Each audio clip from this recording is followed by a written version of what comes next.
So you guys hungry? Do you want to go eat? It's my treat. Let's go. Now it's time to work. It's time to cook.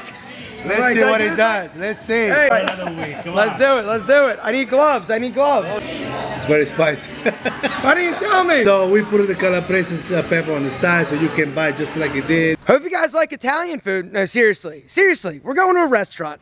My buddy Raphael opened a restaurant called Bottega a few months ago, and so I thought I'd actually take you there, show you something that I'm incredibly proud of, more proud than actually some of the businesses that I've owned, and also talk a little bit to Raph about sort of owning a restaurant, because, you know, we talk a lot about business on this channel, and restaurants are one of those things where a lot of people think, oh, I'd like to open one, but the truth is that the majority of restaurants actually fail. Unfortunately, the margins are amazing, but Raphael has figured something out, and I actually want to go over some of the things that he's done right in order to basically allow him to grow a thriving, successful business. The other reason why we're going here today is because I need to collect my royalties. Oh yeah, we're talking big money.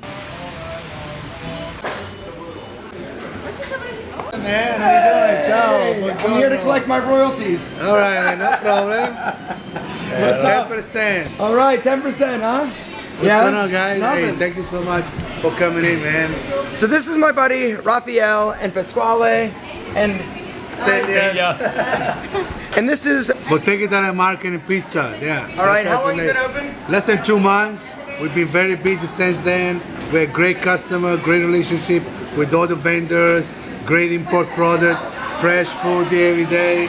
We make buffalo mozzarella, we make the burrata, mozzarella made in the house, that come from Naples, ricotta, salad. That's our focaccia. I forgot you.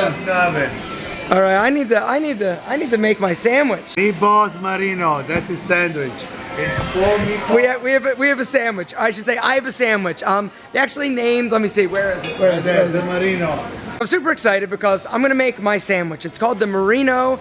It's a meatball sandwich that I actually developed on opening night with Raphael. He actually surprised me ahead of time, and he's like, hey, when I was walking by, because I go for a walk every single night in this area, and so I was walking by and I saw them in here, they were working, they weren't open yet, and he says, come in, and I come in, he goes, hey, show him the menu, and he puts it up on screen, and it said the Marino, right? And at the time, it was like a sandwich. It was like focaccia with, like, you know, eggplant and some other things, and I was so flattered by the fact that they named the sandwich after me, but the problem is I hate eggplant. Yeah, that's exactly, it's not lying. So I was so proud because, you know, I love eggplant. I said, I'm gonna make a special sandwich. He looked at me like, you know what, I love meatballs. So we sit down, we talk about how we're gonna improve the sandwich, and here we are. Hey, Raf, what's been the reason why you guys have been so successful? Well, the most important thing, guys, we offer an experience, not just the food.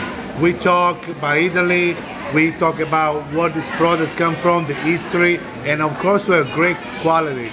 So Raph has other restaurants, right? Like full restaurants where you can go in, make reservations, sit down, eat. This is a different concept. Basically, as you can see, it's more like deli style. The other thing that he did differently was, right? They do slices of pizza. And so this is a very hot, like, lunch and dinner spot. What is the lesson that you would say to somebody who is starting a restaurant or likes the idea of starting a restaurant? What is the thing that you did differently here that has made it so successful? All right, great question. So, like Aaron said, I own a couple more restaurants, full dining, wine, beer, liquor. But in this area here, we did a lot of research. This area has a lot of foot traffic. There's courthouse right here, offices, and people that just want to grab something fast to go, inexpensive, casual, no service, just order the counter, take it home, wait here. Successful about this restaurant so far, it's the quality, guys. We offer the best quality and the best price and the customer service. But Of course, it's the location. We are great location. And before you do your market research, they say how you get your restaurant successful. It's 3 things: location. We have that, but on top of that, we have quality, customer service, and experience. you also did some other things. It's not just about the location. The other thing that I look at from a business perspective is the fact that you don't try to do everything. All right, very limited menu. And so one of the mistakes I think that a lot of businesses in terms of restaurants make is that they try to basically have way too much in terms of a menu. And when you do this, A, it's gonna take longer to actually produce something when somebody comes in and orders it. It also makes you have to order additional, like a lot of different like food that could potentially go bad. If you don't sell it, it goes bad, you lost money. That's exactly right. So we do like small quantity, focus on a pizza dough and a sandwich and grill items that we do every day, and the mozzarella and the bread. That's all we do. A lot of customers, they ask me, oh, you do pasta? Yeah, I could do pasta, but we just want to be focused on pizza and sandwich. Pasta, you go at Crispin in Vannings, Crispin in Kennesaw, or Cotton Gainesville. So, did you hear that? Doing a limited menu is going to basically, A, keep your overhead lower. It's also going to make it easier to basically create the product or the dishes as somebody comes in and places the order. The other thing that I love is that he doesn't have a huge wait staff, right? Which is another one of the big issues with a lot of restaurants. You need to hire a ton of staff. Raphael's staff is very small. He basically has his daughters, he's got a few helpers, he's got his nephew, and that's it. Right, so the front of the house is always an issue. Servers, you have to have, only 3 table station, 4 table station. They complain, they come late. So it's, we cut the handicap they always see in the restaurant. Here, you order at the counter because we have a beautiful and experienced cashier. We get your name, we call your name, you go to the food, and you're good to go. Something different that we just got it in, man. Because we have wine. Our first Uber Eats order, by the way. Say, look what she said. It's our first Uber Eats order.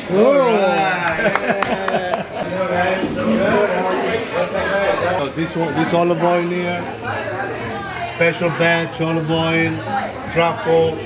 We have extra virgin olive oil, vinegar. We have wine, champagne, more olive oil, and this wine is here, my family wine. Hey, get the Vespa too. 1960. So this Vespa is a 1965 Vespa. It's my grandfather, Antonio Crispino. And I brought it here like when I opened Crispino 15 years ago.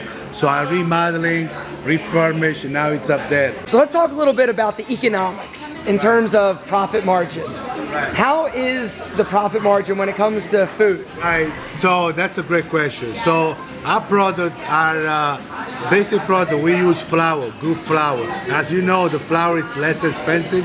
So when we make a bread, we make a pizza, there's a high margin on that.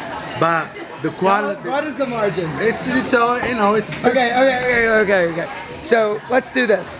So he doesn't sell like individual pizzas typically, right? It's basically slices. So in a big pizza that you make, the big tray, how much does it cost to make that? So let's say a large pizza, but not just us.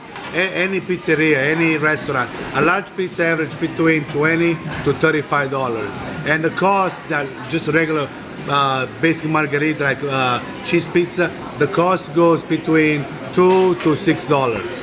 That's our price. So $2 to $6 for the entire pizza, and they're selling it for $25 to $45. But if you charge by the slice, it goes up. And Hey! now hey. it's time to work. Oh, no. All right, gentlemen, it's time to cook.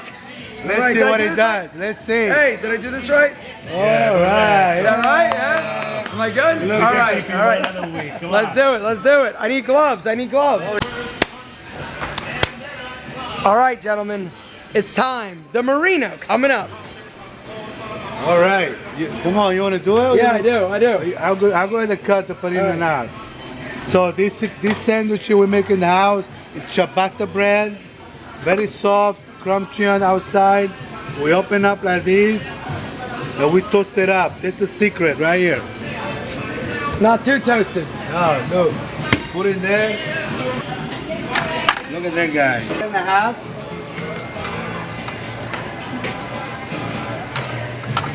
All right, so you slice the meatball in half. Take the bread. Yeah, there you go. There. Good. Natural, bro. I'm a natural, Yeah, bro. man. You should All right. work in the morning. After then- that, you cut it provolone in half. All right. Some more spicy marinara right on top. Yeah.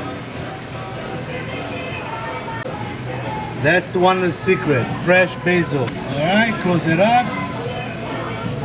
Put it right here. And each marino meatballs goes with a spicy calabrese pepper. Wow. You hungry? You hungry? All right. Now you. So I gotta cut it. Yeah, cut it now. Okay.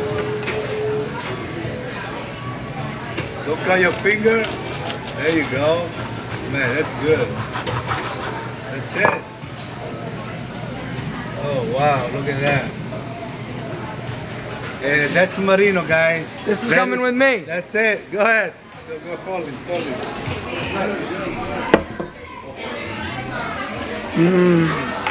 All right, gentlemen, the moment of truth.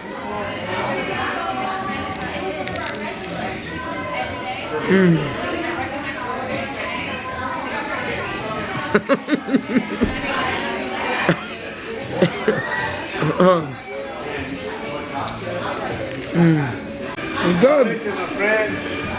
It's good.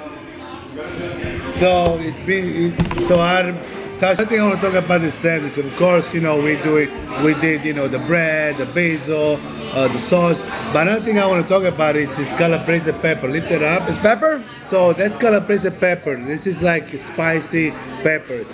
A lot of people, say, why you put this pepper on the side? Because, New York, America, they talk about, spicy meatballs, right? So a lot of customers don't like that spicy. It's very spicy. Why didn't you tell me? I don't know. Now eat it. That's know what? spicy. Yeah. So we put the calabrese pepper on the side so you can buy just like you did and enjoy the meatball if you want it. It's a great combination. Great Oh my pairing. God. Yeah. Where are my royalties?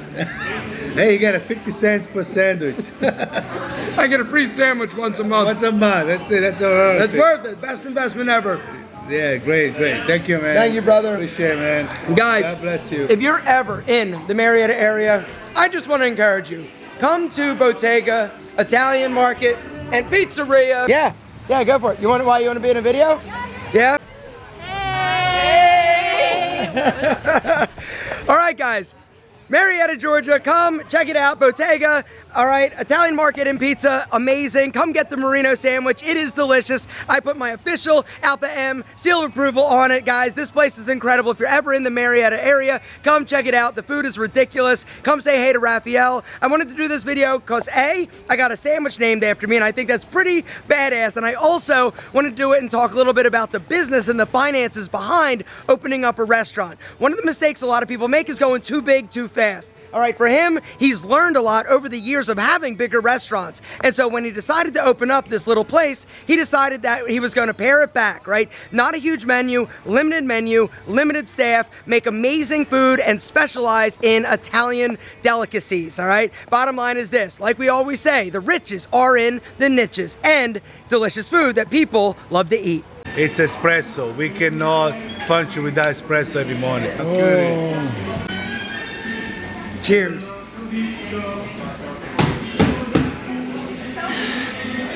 So good, so good.